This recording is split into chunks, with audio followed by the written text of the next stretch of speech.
Start. कुछ सप्ताह पूर्व अमेरिकी राष्ट्रपति डोनाल्ड ट्रंप और उनके चीनी समकक्ष शी जिनपिंग के मध्य दक्षिण कोरिया के बुसान में हुई भेंट को इन दो राष्ट्रों के G2 गठबंधन के रूप में देखा जा रहा है। 21वीं सदी की अंतर्राष्ट्रीय राजनीति में अमेरिका और चीन दो ऐसी महाशक्तियां हैं जिनका प्रभाव वैश्विक अर्थव्यवस्था, सुरक्षा, विज्ञान, तकनीक और कूटनीति पर स्पष्ट एवं प्रभावी रूप से देखा जा सकता है। हाल के वर्षों में G2 गठबंधन की अवधारणा चर्चा में रही है, जिसमें यह कल्पना की जाती है कि अमेरिका और चीन मिलकर वैश्विक प्रकरणों की दिशा एवं भविष्य निर्धारित करेंगे। इसके औपचारिक गठबंधन न होने के उपरांत भी इन दोनों के मध्य सहयोग व प्रतिस्पर्धा का संतुलन विश्व व्यवस्था को अत्यंत गहराई से प्रभावित करता है। ऐसे में निस्संदेह भारत जैसे उभरती वैश्विक आर्थिक शक्ति के लिए यह अत्यंत चुनौतीपूर्ण है कि अमेरिका चीन के संभावित G2 गठबंधन समीकरण के मध्य वह अपनी रणनीति किस प्रकार निर्धारित करे। पैरा। सर्वप्रथम भारत को अपनी रणनीतिक स्वायत्तता को अक्षुण्ण बनाए रखने के लिए अत्यंत सजग रहना होगा। भारत की विदेश नीति का मूल सिद्धांत सर्वदा यह रहा है कि वह किसी एक शक्ति गुट या ध्रुव पर पूर्ण निर्भर न रहे। यह रेखांकित करना उचित होगा कि अमेरिका और चीन दोनों से भारत के संबंध अत्यंत महत्वपूर्ण हैं। अमेरिका के साथ रक्षा, विज्ञान, तकनीक और व्यापारिक सहयोग है, तो वहीं दूसरी ओर चीन सीमा विवाद के उपरांत भी भारत का एक बड़ा व्यापारिक साझेदार है।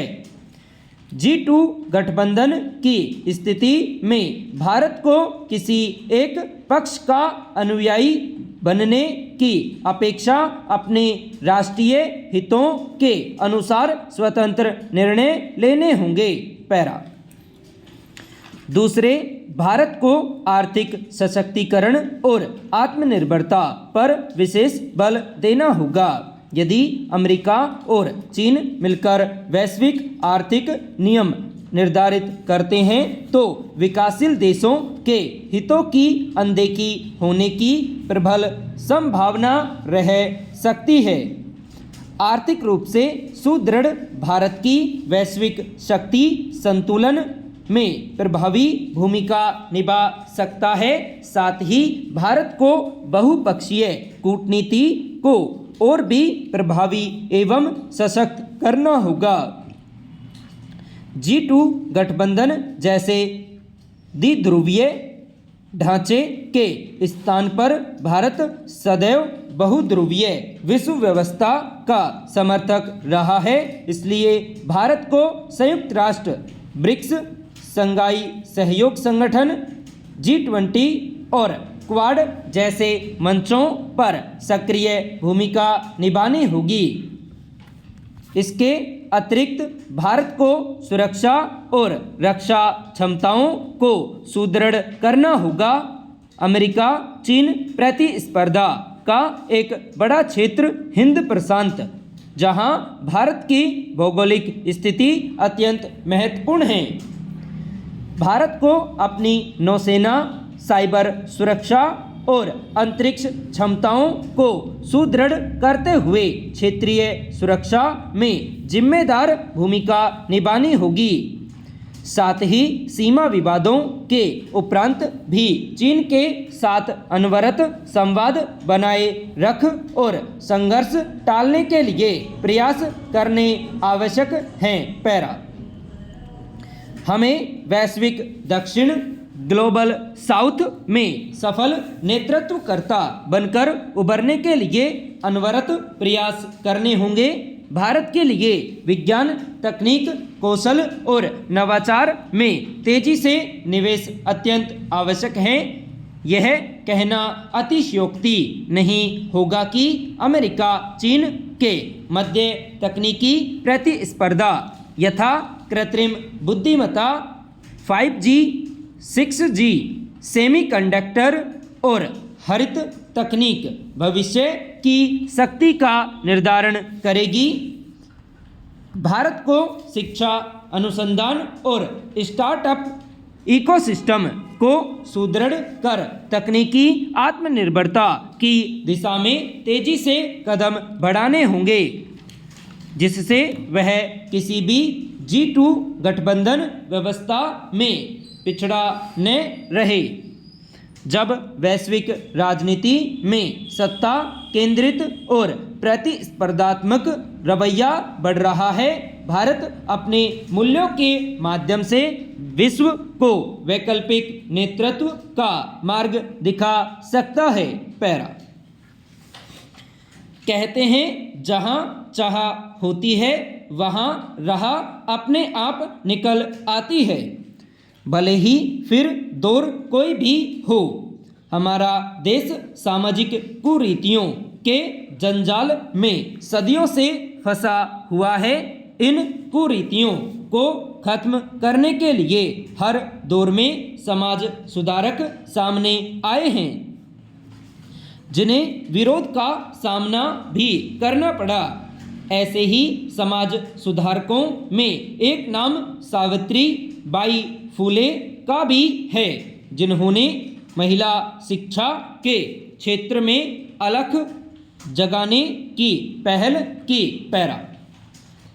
कल्पना कीजिए, लगभग 200 साल पहले अगर कोई लड़कियों को विद्यालय भेजने की बात कहता होगा तो समाज की प्रतिक्रिया किस रूप में सामने आती होगी।